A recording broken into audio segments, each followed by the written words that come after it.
एक महिला टीचर जो कि स्कूल के अंदर पढ़ाया करती है और 50,000 रुपये उसे सैलरी मिला करती है, उसने स्कूल के साइड में ही एक मकान किराए पर ले रखा है, जिसके अंदर वह अपने जीवन को व्यतीत कर रही होती है। एक दिन अचानक से जब वह क्लास ले रही होती है, तभी उसे कुछ ऐसा ज्ञात होता है कि उसके बाद वे उस स्कूल के चपरासी को बुलाती है और फिर उसे अपने घर की चाबी देते हुए कुछ काम करने के लिए भेज देती है।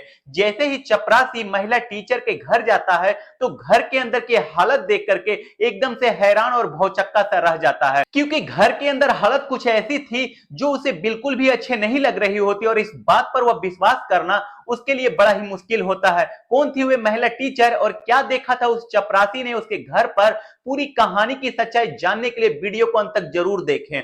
यह कहानी है उत्तर प्रदेश के गोरखपुर की। गोरखपुर में एक सरकारी स्कूल होता है, जिसके अंदर एक सोनाली नाम की एक महिला टीचर काम किया करती है। उसकी उम्र लगभग 28 साल होती है और 28 साल की उम्र में वह गुमसुम सी उस स्कूल के अंदर बच्चों को पढ़ाया करती थी। वह अपने काम से काम रखा करती है, ज्यादातर किसी से बातचीत नहीं किया करती है। उसी स्कूल के अंदर एक चपरासी काम किया करता है, जिसका नाम होता है गौतम। गौतम की उम्र लगभग 30 साल है और उसका काम होता है किसी भी टीचर को कोई भी परेशानी हो उसका सोल्यूशन करना। अगर कोई चाय मंगा रहा हो तो उसको चाय ला करके देना, पानी मांग रहा हो तो पानी पिलाना। इस काम को वो करता रहता है और सभी के साथ हंसी खुशी रहा करता है। सोनाली ने स्कूल के पास एक किराए का मकान ले रखा है और जिसके बारे में स्कूल में सभी को पता होता है कि सोनाली मैडम वहां पर रहा करती है और वहां से स्कूल में आकर के अपना काम किया करती है। एक दिन सुबह सुबह सोनाली मैडम जो होती है अपने घर में दूध को गैस पे चढ़ा हुआ छोड़ आई थी और इस बात की याद उन्हें तब आती है जब वह क्लास के अंदर आकर के बच्चों को पढ़ा रही होती है। इसके बाद वे वहां से गौतम को बुलाती है और गौतम को अपने घर की चाबी देते हुए कहती है कि गौतम, मैं अपनी गैस को चलते हुए छोड़ आई हूं और उसके ऊपर दूध रखा हुआ है, तुम फौरन से जाओ उस गैस को बंद कर देना, वरना कहीं ऐसा ना हो कि घर के अंदर आग लग जाए और बहुत कुछ नुकसान हो जाए। इस बात को सुनकर के गौतम भागा दौड़ा सोनाली मैडम के उस घर पर चला जाता है और फिर वहां जाकर के जैसे ही घर के अंदर का नजारा देखता है तो उसकी आंखें फटी की फटी रह जाती है, क्योंकि घर के अंदर धुआं ही धुआं होता है। और फौरन से जाकर के जो गौतम होता है सबसे पहले गैस को बंद करता है और गैस को बंद करने के बाद घर को इधर उधर से देखने लगता है। लेकिन जैसे ही गौतम घर को इधर उधर से देखता है तो उसकी आंखें और भी ज्यादा फटी की फटी रह जाती है और वह सोचने लगता है कि ऐसा कैसे हो सकता है, क्योंकि यहाँ पर ना तो ज्यादा साफ सफाई होती है और इस घर को तहत नहत फैला हुआ छोड़ करके सोनाली मैडम स्कूल में बच्चों को पढ़ाने के लिए चली गई थी। अब गौतम उस पतीले को साफ करता है जिस पतीले के अंदर दूध उबल उबल करके बिल्कुल खत्म हो गया था और उसके बाद घर की साफ सफाई करने लगता है। वह सोचता है कि मैं वैसे भी मैं चपरासी हूं और इनका घर का काम कर दूंगा तो कौन सी बड़ी बात होगी, क्योंकि उससे सब कुछ देखा नहीं जा रहा होता। इसके बाद वह साफ सफाई कर रहा होता है, उसे एक टेबल पर एक एल्बम दिखाई देती है। तब वह उस एल्बम को उठा लेता है और उसको देखने लगता है और देखते ही देखते सबसे पहले उसे सोनाली मैडम का फोटो दिखाई देता है, जो कि इसके कॉलेज का टाइम होता है। कुछ कॉलेज की सहेलियां उसके साथ खड़ी होती है और उसके चेहरे पर एक बहुत ही अच्छी स्माइल होती है। इसके बाद जैसे ही वह पेज बदलता रहता है तो उसकी जिंदगी के ढेर सारे खुशियों के पल उसे दिखाई देते हैं और फिर बाद में उसे एक लड़के के साथ भी देखा गया था। इसके बाद वह समझ जाता है कि हो ना हो इनसे उसकी शादी हुई है और शादी होने के बाद सोनाली बड़ी ही खूबसूरत प्रतीत हो रही होती है। जैसे ही गौतम उस एल्बम के पन्नों को पलटता रहता है, वैसे वैसे सोनाली की जिंदगी की सच्चाई उसके सामने आने लग जाती है। शादी के बाद ज्यादातर फोटो में वह लड़का उसके साथ होता है, लेकिन अचानक से वो लड़का उसके साथ से खो जाता है और फिर सोनाली मैडम के चेहरे की खुशी भी उन फोटो से गायब हो जाती है। उसके बाद का जो फोटो होते हैं वह उदासी भरे होते हैं, उसके परिवार के साथ होते हैं और फिर किसी भी फोटो में वह हंसती हुई प्रतीत नहीं हो रही होती है। फोटो को देख करके जीवन के गमों का अंदाजा साफ साफ लगाया जा सकता था। उसके बाद गौतम पूरी तरीके से समझ चुका था कि सोनाली मैडम का जो पति है वो उसे छोड़ करके चला गया है और इसी वजह से सोनाली मैडम का स्वभाव जो होता है स्कूल के अंदर ऐसा रहा करता है। उसने घर को अच्छी तरीके से साफ कर दिया था और साफ करने के बाद वो वहां से सीधा स्कूल जाता है और सोनाली मैडम को चाबी लौटा देता है। लेकिन लौटाते वक्त वह सोनाली मैडम से एक बात कह देता है, कहता है कि मैडम, जिंदगी में अगर आपको कोई छोड़ करके चला जाए तो उसके बाद जिंदगी को बेरंग नहीं बनाया करते। पूरी जिंदगी पड़ी हुई है, इसको अच्छी तरीके से जियो और फिर इस चीज की बिल्कुल भी चिंता मत करो जो आपको छोड़ करके चला गया है।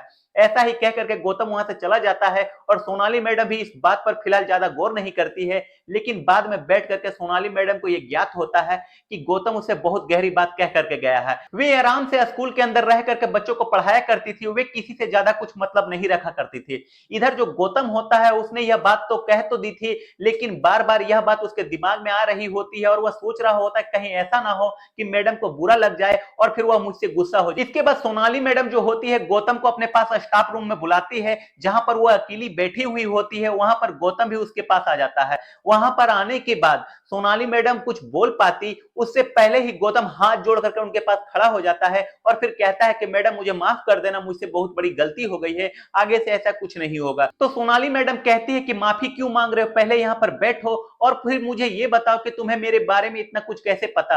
तो इसके बाद जो गौतम होता है एक बार फिर से माफी मांगता है और कहता है कि मैडम जब मैं आपके घर गया था तो वहां पर टेबल पर रखी हुई एल्बम मुझे दिख गई थी और फिर मैं अपने आप को उस एल्बम को देखने से नहीं रोक पाया। इसके बाद जैसे ही मैं उस एल्बम को देखता हूं तो आपकी जिंदगी के बारे में सारा कुछ मुझे पता चल गया था और इसी वजह से गलती से मेरे मुंह से यह बात निकल गई थी जो मैंने आपसे कही थी। आपका पति आपको छोड़ करके चला गया है तो इसकी वजह से आप अपनी जिंदगी को बर्बाद मत करो। जिंदगी बहुत ही रंगीन है और इसको अच्छे तरीके से जीना चाहिए। इसके बाद सोनाली मैडम जो होती है उसकी आंखों से आंसू टपकने लग जाते हैं और यह सब कुछ देख करके गौतम थोड़ा सा होपलेस हो जाता है और फिर हाथ जोड़ जोड़ करके मैडम से माफी मांगने लगता है। कहता है कि मैडम मुझे माफ कर दो, आज के बाद ऐसी गलती कभी भी नहीं होगी और आपके इस बात के बारे में मैं किसी को भी कुछ नहीं बताऊंगा। इसके बाद सोनाली मैडम चुप होती है और अपने आंखों का आंसुओं को पोंछती है और फिर कहती है कि नहीं गौतम ऐसी बात नहीं है, दरअसल तुम्हारी इस बात से मुझे मेरे पति की याद आ गई है, अगर आज वो होते तो बहुत ही अच्छा होता।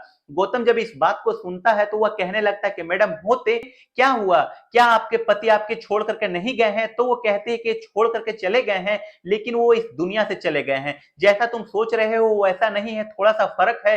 वो मुझे छोड़ करके अगर चले जाते तो मुझे कोई भी दिक्कत नहीं होती, लेकिन मुझे वो छोड़ करके इस दुनिया से चले गए हैं और इसी वजह से मैं ज्यादा परेशान हूं और इसी तरीके से रहा करती हूँ। और इस बात को सुनकर के गौतम की आंखें टपकने लग जाती है और फिर वह कहता है कि मैडम आप सही कह रही हो, जब कोई अपना छोड़ करके ऊपर वाले के पास चला जाता है तो इस बात का बड़ा ही दुख होता है। अब इस बात को देख करके सोनाली मैडम थोड़ी सी असमंजस में पड़ जाती है। वह सोचने लगते हैं कि ये तो हंसी खुशी रहा करता है, फिर ये आज मेरे सामने फूट फूट करके क्यों रो रहा है। तो सोनाली मैडम उसे चुप कराती है और फिर रोने का कारण पूछती है।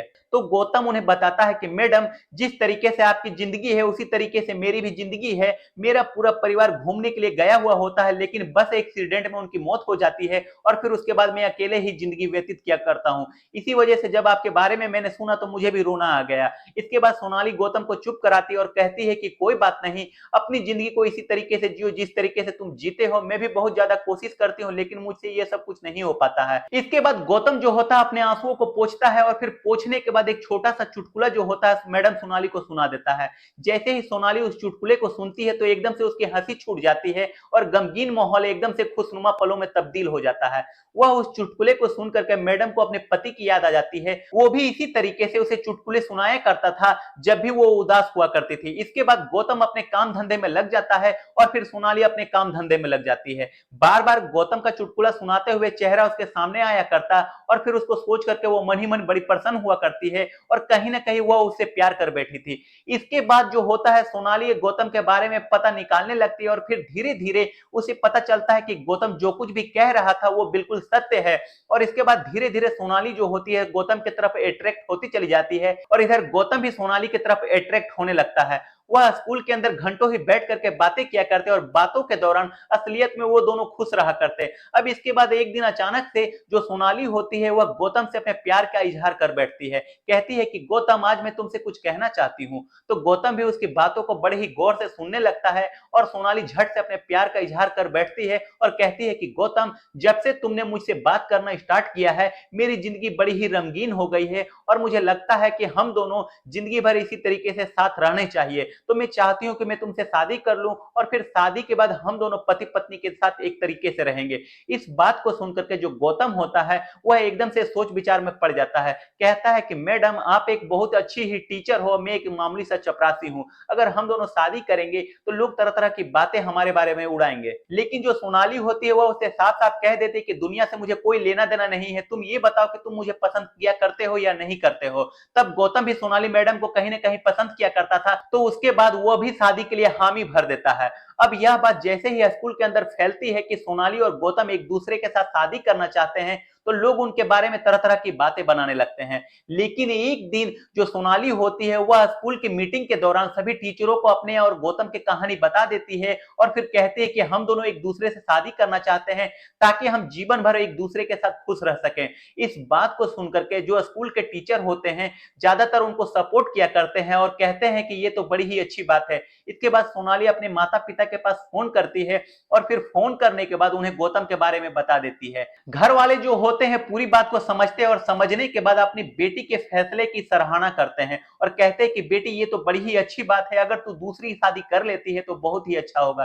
क्योंकि सोनाली के माता पिता कई बार उसको फोर्स कर चुके थे दूसरी शादी करने के लिए, लेकिन जो सोनाली होती है किसी से भी शादी करने के लिए तैयार नहीं होती है। उसके पति को दुनिया से जाए हुए लगभग 5 साल का समय बीत चुका होता है और 5 साल से लगातार सोनाली इसी तरीके से रहा करती है और फिर अपने जीवन को गुमनामी में जिया करती थी। लेकिन आज जब उनकी बेटी शादी के लिए बोल रही है तो वो इस बात के लिए एग्री हो जाते हैं और कहते हैं कि हाँ बेटी, जब तुम्हारा मन करे जब तुम्हें मैं बता देना, हम तुम्हारी उस लड़के से धूमधाम से शादी करा देंगे। भले ही वो चपरासी हो लेकिन है तो उसकी नौकरी सरकारी ही, कोई भी कैसी भी दिक्कत नहीं होगी, तुम दोनों एक दूसरे के साथ खुश रह सकते हो, तो बेशक से एक दूसरे से शादी कर लो। और इसके बाद जो सोनाली होती है और गौतम होता है एक दूसरे से शादी करने के लिए तैयार हो जाता है और सोनाली के घर वाले एक निश्चित मुहूर्त देख करके गौतम और सोनाली की शादी करा देते हैं। शादी होने के बाद गौतम और सोनाली एक दूसरे के साथ रहने लगते हैं और एक दूसरे के साथ खुशी के पल व्यतीत करने लगते हैं। कुछ दिनों के बाद सोनाली को एक लड़का होता है और उस लड़के को पा करके सोनाली और गौतम बड़े ही खुश होते हैं। इधर जो सोनाली के माता पिता भी बहुत खुश होते हैं कि उनकी लड़की अब जिंदगी में आगे बढ़ गई है और फिर उसे पिछली जिंदगी से कोई भी लेना देना नहीं है। अब यह खबर जब चारों तरफ फैलती है कि एक महिला टीचर ने एक चपरासी से शादी कर ली है, तो कुछ लोग इसकी बड़ी ही बड़ाई करते हैं और कुछ लोग उनकी बुराई भी करने लग जाते हैं। जो लोग तरह तरह की बातें उनके बारे में बताने लगते हैं, लेकिन इस बात से सोनाली और गौतम को कोई भी फर्क नहीं पड़ता है। वह अपनी जिंदगी को इसी तरीके से मस्ती से जीने लगते हैं। तो दोस्तों ये थी एक छोटी सी कहानी जहां पर एक महिला टीचर ने एक चपरासी से शादी कर ली और फिर उसके बाद अपने जीवन को हंसी खुशी व्यतीत करने लग गई। आप क्या कहना चाहते हो सोनाली के बारे में, आप क्या कहना चाहते हो गौतम के बारे में? आपकी जो भी राय हो कमेंट सेक्शन में लिख सकते हो और लोगों के साथ शेयर कर सकते हो। वीडियो अगर अच्छी लगी हो तो वीडियो को लाइक और चैनल को सब्सक्राइब जरूर करें ताकि थोड़ा सा हमें हौसला मिले ऐसे आप लोगों के लिए अच्छी अच्छी वीडियो लाने के लिए। इस कहानी को सुनाने का उद्देश्य किसी को हताश परेशान निराश करना नहीं है, बल्कि आपको जागरूक सतर्क सजग करना है। मिलते हैं अगले किसी नए वीडियो में, तब तक के लिए जय हिंद जय भारत।